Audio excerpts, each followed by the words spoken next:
नमस्कार, आँखी झ्यालमा तपाईलाई स्वागत छ। आज हामी कोरोना उपचारको व्यवस्थापन, परीक्षण कठिनाइको अनौठो कारण र डिसइन्फेक्सन टनेलबारे तयार पारिएका सामग्रीहरू देखाउनेछौँ। नेपालमा कोरोना संक्रमितको सङ्ख्या निरन्तर तीव्र गतिमा उकालो लागिरहेको छ। अहिले त उपचारका लागि आवश्यक सामग्रीहरूको अभाव छ, पछि झन् के होला? यस्तोमा राज्यदेखि नागरिकसम्मले के कुरामा ध्यान पुर्याउनु पर्ला? एक रिपोर्ट। देशभर सरकारी र निजी अस्पतालमा गरी 26,930 बेड छन्। यीमध्ये 194 वटा अस्पतालमा मात्रै सघन उपचार कक्ष आइसियुको सुविधा छ। यी अस्पतालमा 1595 वटा आइसियु बेड छन्। यस्तै भेन्टिलेटर 840 वटा छन्। स्वास्थ्य तथा जनसङ्ख्या मन्त्रालयका अनुसार अन्य बिरामीका लागि समेत प्रयोग भइरहेकाले 530 आइसियु बेड मात्र संक्रमितको उपचारमा प्रयोग गर्न सकिने अवस्था छ। कोरोना संक्रमित सबैलाई आइसियु र भेन्टिलेटर चाहिँदैन। विश्वको तथ्याङ्क हेर्ने हो भने कुल संक्रमितको 6% लाई मात्र आइसियु वा भेन्टिलेटर चाहिने गरेको छ। जस अनुसार देशभर एकै पटक 40,000 संक्रमित देखिएमा 2400 लाई आइसियु भेन्टिलेटर चाहिन सक्छ। तर अहिले भएको पूर्वाधारले 500 भन्दा केही बढीले मात्र भेन्टिलेटर पाउन सक्छन्। मेहनत त जरुरी छ। पुग्यो भनेर हामी एकदम ढुक्कको सास फेर्ने अवस्था त रहँदैन, किनभने यो तथ्याङ्क कता जान्छ, कर्भ कता जान्छ भन्ने कुरा नै कुनै पनि देशले आकलन गरिरहेको आफ्नो बसमा राख्न सकेको छैन।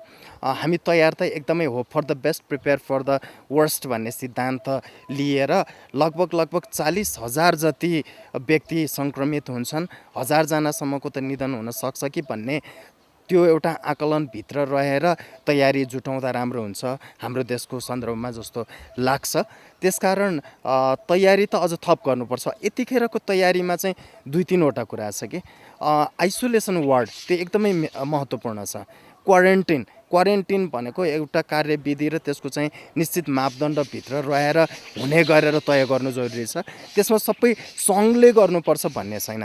प्रदेश सरकार छ, स्थानीय सरकार छ, उहाँहरूलाई एकदमै धेरै परिचालित गर्नुपर्छ। कोअर्डिनेसन मेकानिजम मिलाउनु अर्को जरुरी छ, किन सङ्घले ल्याएको कुरा प्रदेश हुँदै स्थानीय तह, किन इम्प्लिमेन्टिङ एजेन्सी भनेको चाहिँ महामारीको बेलामा फ्लोरमा खटिने भनेको चाहिँ कि अस्पताल स्वास्थ्यकर्मी हुन् कि चाहिँ स्थानीय सरकार हुन्छ। फ्लोरमा तलपट्टि खटिने भनेको त्यहाँसम्म पुर्याउनु पर्ने एउटा कोअर्डिनेसनको आवश्यकता छ। अब थप गर्नुपर्ने विषय त छ नै, धेरै नै छ। कोरोना संक्रमितका लागि देशभर 3076 वटा आइसोलेसन वार्ड छन्।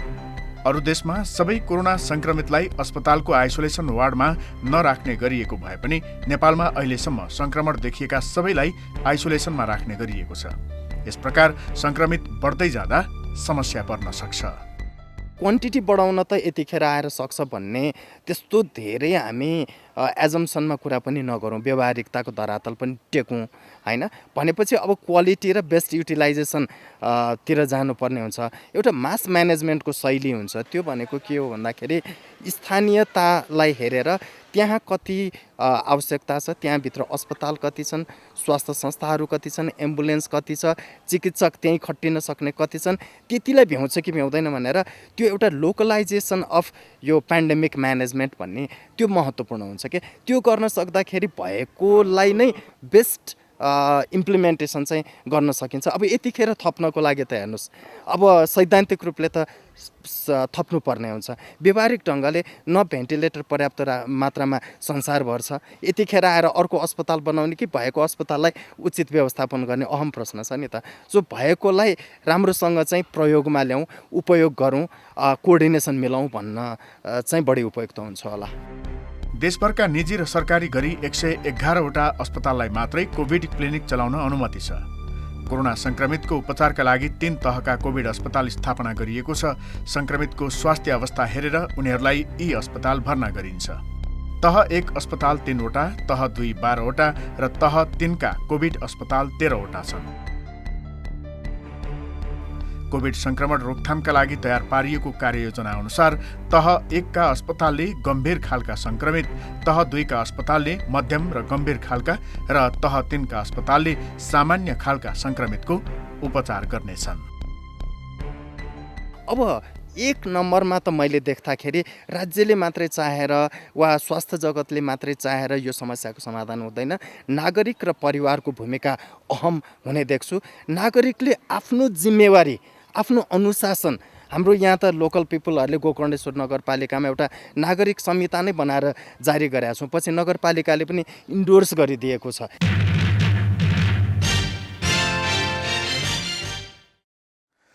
कोरोना संक्रमणको परीक्षण अहिलेको मुख्य आवश्यकता हो, तर नेपालगञ्ज र आसपासका क्षेत्रमा स्वाब सङ्कलनमै कठिनाई भइरहेको छ। यसको कारण भने अनौठो छ। कृष्ण अधिकारीको रिपोर्ट।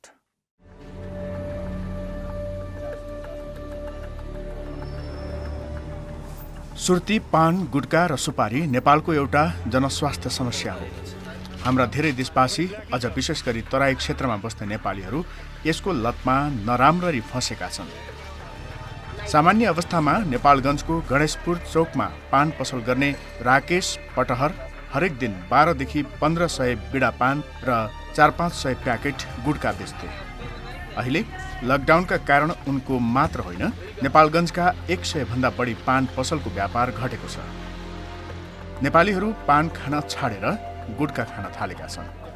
90% मान्छेले त गुटका पान खान्छन्। अब त्यही हो, अब आजकलको त युवा खाइरहेछन्, बड्डा पुरानी त पुरै पहिल्यैदेखि खान्छन्। आजकल जुन नयाँ केटाहरू तिनीहरूले पनि खान्छन् पान, गुटका, चुरोट सब। पानको त धेरै असर पारिसक्यो। अब त जिरो भइसक्यो नि त व्यापार। हाम्रो पानै, खास त मेरो व्यापार पानै हो मेन। अब पानैदेखि मेरो राम आम्दानी हो। त्यो गुटका सुपारीहरू खाएर पनि त्यसले गर्दा पनि यसमा चाहिँ ओरलबाट लिँदाखेरि चाहिँ प्रब्लम हुनसक्छ। त्यसैले के छ भन्दाखेरि यसमा हामीले सकेसम्म त दुइटै लिने हो। दुइटै सम्भव छैन भने नेजोफेरिङ्सबाट लिनुपर्छ। त्यसको लागि हामीले धेरै पहिलेदेखि यो कुरा भनिरहेछौँ, सबैजनाले भनिराख्नु भएको छ। अहिले रिसेन्टली मैले न्युजमा पनि हेरेँ, हाम्रो यहीँ भेरीको डक्टरहरूले, ल्याबको हाम्रो पर्सनलहरूले पनि यो कुरा चाहिँ उठाउनु भएको छ।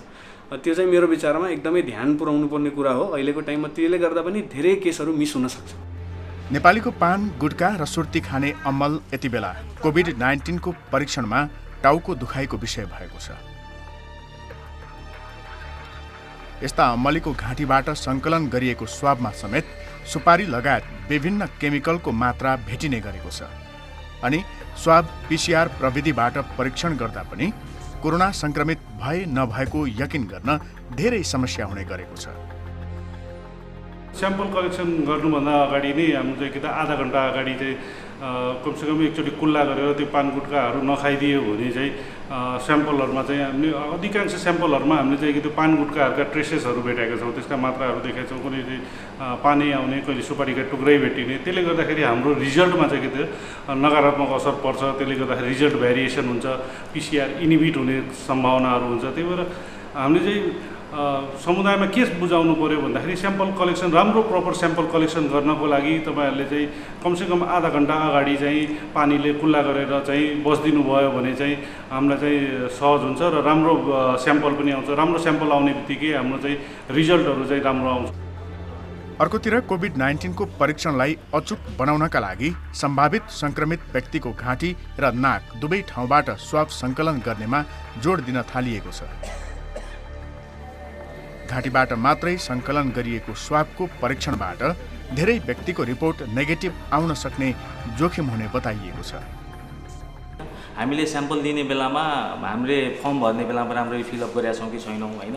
जुन बिरामीको स्याम्पल दिनुपर्ने हो त्यो बिरामीको स्याम्पल चाहिँ हामीले त्यो फर्ममा लेखेका छौँ कि लेखेका छैनौँ, पहिलो चिज। दोस्रो चिज, हामीले स्याम्पल कहाँबाट लिइरहेछौँ होइन, थ्रोट स्वाबबाट लिइरहेछौँ कि नेसोफेरेन्जियल स्वाबबाट लिइरहेछौँ होइन। यदि दुइटै स्वाब लिन सकियो भने चान्स अफ डिटेक्सन एकदमै हाई हुन्छ। अनि तेस्रोमा चाहिँ कस्तो भने यदि हामीले चाहिँ त्यो कलेक्ट गरिसकेको स्याम्पललाई कोल्ड चेन मेन्टेन गरेर यदि हामीले ल्याबसम्म पुर्याउन सक्यौँ भने मलाई लाग्छ अहिलेभन्दा बढी केस चाहिँ हामी डिटेक्ट गर्न सक्छौँ। मुखबाट मात्रै निकाल्ने खालको स्टिक, एउटा मात्रै स्टिक आएको छ भन्ने कुरा आएको छ। आइडियली दुइटै स्टिक आउनुपर्ने हो। नाकबाट हाल्ने स्टिक छुट्टै हुन्छ, किनभने त्यहाँको चाहिँ बनावट छुट्टै हुन्छ, र मुखबाट हाल्ने छुट्टै हुन्छ। र दुवै खाले स्टिक चाहिँ सप्लाई हुनुपर्छ। अब उहाँहरूले माग गर्नुभएको छ कि छैन त्यो चाहिँ मलाई थाहा भएन। नत्र भने यसमा लजिस्टिकमा पनि ध्यान दिनुपर्ने हुन्छ। नाक र मुख दुवैबाट निकाल्ने खालको चाहिँ दुईवटा यो स्वाब निकाल्ने जुन स्टिक, अनि दुवैलाई चाहिँ एउटै ट्युबमा राखेर अनि स्याम्पललाई चाहिँ जुन नमुनालाई चाहिँ ल्याबमा परीक्षणलाई पठाउने हो। विश्व स्वास्थ्य सङ्गठनले स्वाब सङ्कलनका लागि सिफारिस गरेका दुईवटा विधिलाई विश्वभर पछ्याउने गरिएको छ। मुखभित्र घाँटीबाट स्वाब निकाल्ने विधि जसलाई ओराफेरेन्जियल स्वाब भनिन्छ। यो विधिबाट स्वाब सङ्कलन गर्दा भाइरस देखिने सम्भावना करिब 35% हुन्छ। दोस्रो विधिमा नाकभित्र सानो स्टिक हालेर नमुना सङ्कलन गरिन्छ जसलाई नसल स्वाब भनिन्छ।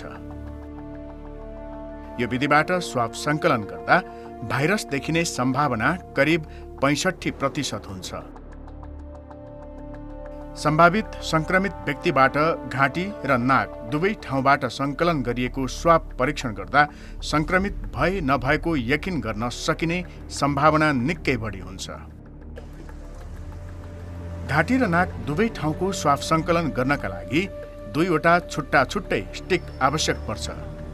तर स्वास्थ्य मन्त्रालयले भेरी अस्पताल तथा स्वास्थ्य कार्यालय बाँकेलाई उपलब्ध गराएको VTM किटमा एउटा घाँटीबाट स्वाब निकाल्न मिल्ने स्टिक भएका कारण घाँटीबाट मात्रै स्वाब निकाल्ने गरिएको छ। आजको दिनसम्म त हामीले जति पनि स्याम्पलहरू कलेक्सन गरेका छौँ त्यो सम्पूर्ण थ्रोट स्वाब अथवा घाँटीको भित्री भागबाट लिएर चाहिँ स्याम्पल ल्याइरहेको अवस्था हो। जुन हामीसँग अहिले उपलब्ध भएको VTM छ त्यसमा जुन स्वाब स्टिक छ त्यसले चाहिँ सिधै घाँटीको भित्री भागमा बाट चाहिँ स्वाब कलेक्सन गरेर VTMमा राखेर चाहिँ प्रयोगशालामा चाहिँ पठाइन्छ। अब नाकको भित्री भागबाट नेजोफ्यारिङ्स भन्छ होइन, त्यहाँबाट निकाल्नलाई चाहिँ अलिकति फरक खालको स्टिक चाहिन्छ। त्यो स्टिक चाहिँ अहिले हामीसँग एभाइलेबल भएको VTMमा चाहिँ छैन। अहिले सीमित स्रोत र साधन भए पनि हामी कहाँ कोभिड-19 परीक्षणको अचुकताका लागि यी दुवै तरिका अपनाउनु ठिक हुन्छ ताकि पोजिटिभ भएर पनि नेगेटिभ देखिएका व्यक्तिले समुदायमा भाइरस नफैलाउन्।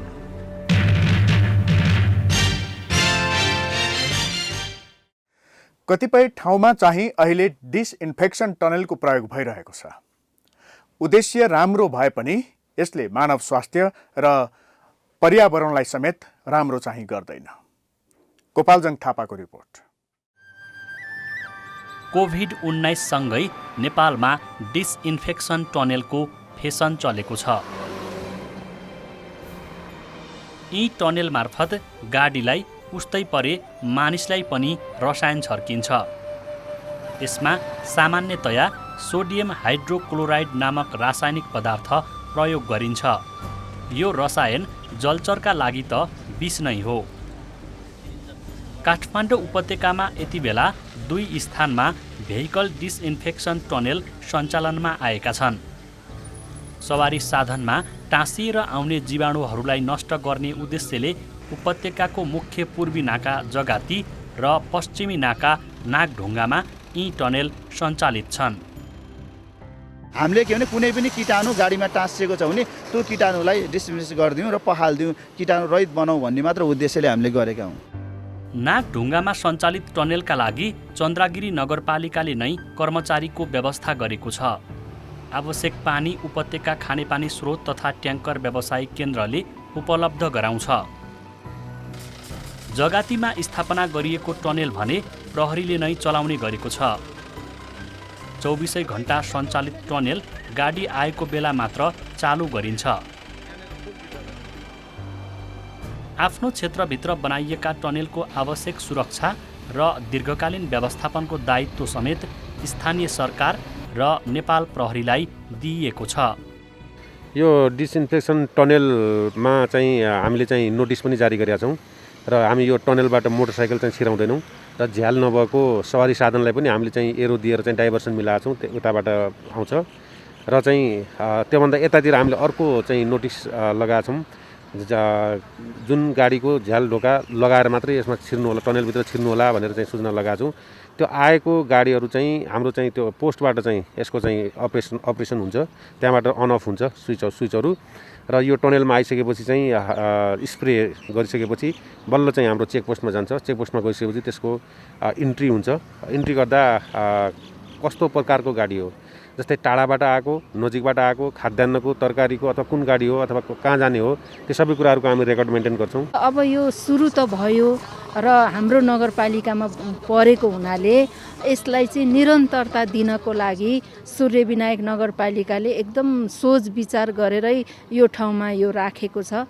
यसलाई निरन्तरता दिनको लागि हामी यो जगते डिएसपी कार्यालयसँग समन्वय गरेर भक्तपुर प्रशासनसँग समन्वय गरेर यसलाई निरन्तर कसरी चलाउन सकिन्छ, नगरपालिकाले एकदम सौहार्दपूर्ण वातावरण साथै यसलाई सकारात्मक सोच राखेरै अगाडि बढाउने सहयोग गर्ने यहाँहरूलाई म भन्न चाहन्छु। सोडियम हाइड्रोक्लोराइडको 0.5% र पानी मिसाएर स्वचालित टनेल मार्फत गाडीमा छर्किन्छ। यसरी सवारी साधनको बाहिरी भाग मात्रै निर्मलीकरण गरिन्छ। तर जनस्वास्थ्य विज्ञ भने गाडीमा टाँसिएर आउने भाइरस मार्नको लागि मान्यता प्राप्त कीटनाशक औषधिको प्रयोग गरी गाडीको बाहिरी र भित्री दुवै भाग निर्मलीकरण गर्नुपर्ने बताउँछन्। पानीमा 5% भन्दा बढी यो रसायन मिसाउने हो भने चाहिँ मानव स्वास्थ्यका लागि हानिकारक हुन्छ। बाहिरी सर्फेसमा त राखेर त्यो त पानी राखे पनि भइहाल्छ। त्यो पानी मात्रै राखेर त्यस्तो डिसइन्फेक्टेन्ट राख्नुपर्ने केही जरुरी छैन। त्यसले भित्रका कीटाणुलाई केही गर्दैन। खास त हाम्रो चाहिँ सरकार भनेको बिरामीहरूले भित्र त्यो हातले त्यो समाउँछन्, ह्यान्डलहरू समाउँछन्, त्यो सिटको ह्यान्डल समाउँछन्, यसो उभिने बार समाउँछन्। त्यो बारहरूमा होइन कतै अब चाहिँ यस्तो भित्ताहरूमा भित्री भित्ताहरूमा कीटाणुहरू गएर टाँसिएर बसिराखेको हुन्छ। त्यसलाई मार्न सक्यो भने केही मानिसहरूलाई यो रोग सर्नबाट चाहिँ रोगका कीटाणुहरू लाग्नबाट उनीहरूलाई सर्नबाट रोक्न सकिन्छ होइन। अनि त्यो गरेको भए चाहिँ धेरै राम्रो हुन्थ्यो। उपत्यकामा भित्रिने झ्याल तथा सिसा बिग्रिएका गाडी र मोटरसाइकललाई भने टनेलमा प्रवेश निषेध गरिएको छ। यस्ता सवारी साधनका लागि सूचना टाँसेरै वैकल्पिक बाटो भएर जान सुझाइएको छ। गाडी निर्मलीकरण गर्न राखिएको रसायनले मानवलाई असर नपरोस् भनेर उनीहरूलाई टनेल भएर प्रवेश गराइँदैन। त्यो गाडी नआएको बेला चाहिँ हामीहरूले चाहिँ अफ गर्छौँ, किनभने यो म्यानुअली अपरेटेड सिस्टम हो। जब हामीले गाडी आएको देख्छौँ त्यसपछि हामीले सञ्चालन गर्ने हो। यसलाई गाडी 24 घन्टा गाडी चल्छ, त्यस कारण हामीले 24 घन्टा चाहिँ सञ्चालन गर्छौँ। यसमा मुख्य इम्पोर्टेन्ट कुरो के भन्दाखेरि मोटरसाइकल र सिसा नभएको सवारी साधनहरू कृपया डाइभर्सन भएर चाहिँ लेफ्ट साइडबाट गइदिनु होला भन्ने चाहिँ यहाँ मेसेज चाहिँ म सम्पूर्ण महानुभावहरूलाई दिन चाहन्छु। काठमाडौँमा विद्युतीय बस सञ्चालन गरिरहेको सुन्दर यातायात प्रणालीले आफ्नै खर्चमा भेहिकल डिसइन्फेक्सन टनेल निर्माण गरेको हो। टनेल सञ्चालनका लागि 3 महिनासम्मको केमिकल र मर्मतको जिम्मा पनि यातायात प्रणालीले लिएको छ। सवारी साधनबाट पनि जीवाणुहरू सर्ने सम्भावना हुने भएकाले उपत्यकाका 7वटा स्थानमा यस्ता टनेल निर्माण गरिनेछ। हामीले 1 रुपियाँ कसैबाट लिएको पनि छैन, लिने योजना पनि छैन। सुन्दर यातायातको जो सञ्चालकका हाम्रा टिम र हामीसित चाइनामा रहेको बिएके कम्पनीले हामीलाई केही मात्रामा आफ्नै सहकारी गरेर अगाडि बढेकोले हामीले यो बनाउँदै गएका छौँ। यो हामी काठमाडौँको 7 ठाउँ र त्यसपछि नाकाहरूमा पनि नेपाल सरकारले सज्जीकरण गरिदियो भने हामी नाकाहरू पनि बनाएर स्थानीय तहलाई नै हामी जिम्मा लगाउँछौँ। त्यसमा हाम्रो कुनै पनि भूमिका रहँदैन। उहाँहरूसित हामी हजुरहरू मार्फत पनि भन्छौँ 1 रुपियाँ हामी लिने पनि छैनौँ र उहाँहरूलाई हामीसित त्यो कामको लागि लियो भनेर उहाँहरूले पनि भनिदिनु भएन, हामी लिने पनि छैनौँ। निजी क्षेत्रको सक्रियतामा स्वास्थ्य अवस्थालाई ध्यान दिएर डिसइन्फेक्सन टनेल सञ्चालनमा ल्याउनु त ठिकै हो, तर यसले मानव स्वास्थ्य र वातावरणमा पर्ने प्रभावका बारेमा भने उनीहरू सचेत हुनै पर्छ।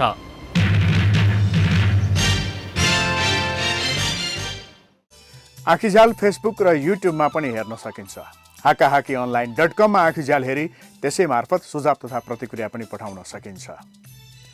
दिगो विकास र वातावरण सम्बन्धी विविध मुद्दाबारे जानकारी लिन हाकाहाकी एप डाउनलोड गर्न सक्नुहुन्छ।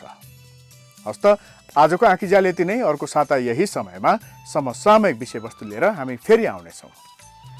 नमस्कार।